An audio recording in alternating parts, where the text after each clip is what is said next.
Hello everyone, welcome to my channel Education on Job @94। তো অবশেষে অনেক তাল বাহানার পর ওবিসির যে কেস চলছিল সেটা অবশেষে এটা থেকে স্বস্তি পাওয়া গেল। তো অবশেষে তোমাদের পরীক্ষাগুলো যত ছিল WPKP তো এগুলো আস্তে আস্তে হতে শুরু করবে। তো সেই নির্দেশ দিয়েছে। দেখো সুপ্রিম কোর্টে চ্যালেঞ্জ করেছিল, তো সুপ্রিম কোর্টে গিয়েছিল রাজ্য। তো সেক্ষেত্রে এখানে আজকের কোর্টে হিয়ারিং ছিল, তো বলেই দিয়েছে ওবিসি শংসাপত্র কোর্টের নির্দেশে অন্তর্বর্তী স্থগিত। সুপ্রিম কোর্ট রাজ্যে ভর্তি প্রক্রিয়া কাটলো জলোত্তর। রাজ্যের যে ভর্তি প্রক্রিয়াগুলো রয়েছে কলেজ হাইকোর্ট, তো সেগুলো তোমাদের হতে আর অসুবিধা হবে না। তো এইগুলো সমস্ত দেখো, এটা আনন্দবাজার পত্রিকা, সেখানে তোমাদের উল্লেখ করে দিয়েছে। তো এখান থেকে বোঝা যায় যে তোমাদের আগামী পরীক্ষাগুলো তো খুব শিগগিরই হতে চলেছে। তো এক্ষেত্রে কি বলা হয়েছে দেখো, যেটা ওবিসি মামলায় হাইকোর্টের যে নির্দেশ ছিল তারপরে রাজ্য সুপ্রিম কোর্টে গেছিলো। তো সেখানে সব বিজ্ঞপ্তি তো কলকাতা হাইকোর্ট স্থগিত দিলেছিল। তো সুপ্রিম কোর্টে যে চেয়েছিল রাজ্য, সেক্ষেত্রে সোমবার স্থগিত দিল শীর্ষাদ বিহার হবে। অর্থাৎ তোমরা জানো যে যে আগের যে বিচারপতি ছিল সে চেঞ্জ হয়ে গেছে, এখন নতুন বিচারপতি, তো সে সেই স্থগিত দিয়েছে। তো এখন তোমাদের পরীক্ষাগুলো নিতে WPKP, তো এই পরীক্ষাগুলো তোমাদের নিতে আর কোনো আশা করি সমস্যা হবে না, কারণ এখন সমস্ত পরীক্ষায় রাজ্য নিতে পারবে। তবে সেগুলো হাইকোর্টের নির্দেশ মেনেই তাই রাজ্যকে নিতে হবে, সেটাই বলে দিয়েছে। তো এক্ষেত্রে তোমরা সোমবার সুপ্রিম কোর্টে প্রথম বিচারপতিকে মামলা শুনানি হয়েছিল। তো সেক্ষেত্রে তারা বলেই দিয়েছে যেন পরীক্ষাগুলো এবার নেওয়া হয়।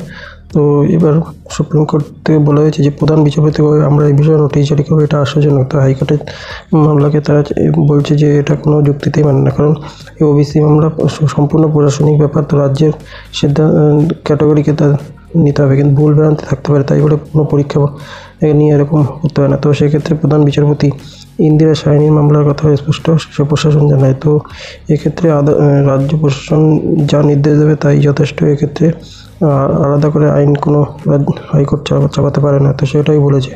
তো এই সমস্ত বানানোর পরে তো আগামী 5ই তারিখ আবার তোমাদের ওবিসি কেসের মামলা রয়েছে। তো তার আগে তোমার সমস্ত কিছু, তো 6 থেকে 8 মাসের মধ্যে তোমাদের সমস্ত কিছু ফাইনাল হয়ে যাবে। তো সেক্ষেত্রে শিক্ষামন্ত্রী বলে দিয়েছেন যে উচ্চশিক্ষা দপ্তর আগে থেকেই তো নমন করেছিল, তো সে মতো প্রস্তুতি নিয়েছে। তো সেক্ষেত্রে দাঁড়িয়ে তো তোমাদের বলাই যায় যে তোমাদের পরীক্ষাগুলো এবার ঠিকঠাক মতো তোমাদের হবে। তো যেরকমটা 21শে সেপ্টেম্বর তোমাদের একটা ডেট যেটা তোমাদের পাওয়া গেছে, যেটা WPKP হওয়ার কথা আছে।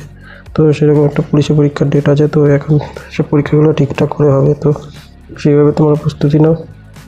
তো দেখো এখানে ওবিসির যেটা বলেছিল, তো শুধু এই নিউজ পেপারই নয়, তো তোমরা যদি দেখো যে দ্য হিন্দুতেও সে একই কথা বলেছে, যেটা বড় একটা ইউটিউব চ্যানেল এই তোমাদের নিউজ পেপার ভারতের। তো দ্য হিন্দুতেও তোমাদের একই কথা বলেছে যে দেখো এসটি অর্থাৎ স্থগিত দিল হাইকোর্টের রায়ের উপর West Bengal new OBC list issue notice. অর্থাৎ ওয়েস্ট বেঙ্গলের নিউ নোটিশ যে ওবিসি লিস্ট চালু করেছিল, তো সে তার উপর কোনো দিতে পারবে না। তো সেই মতো তা ওয়েস্ট বেঙ্গল গভর্নমেন্ট যা চাইবে, যেরকমভাবে চাইবে ওবিসি করতে পারে, এটা অসুবিধা নেই।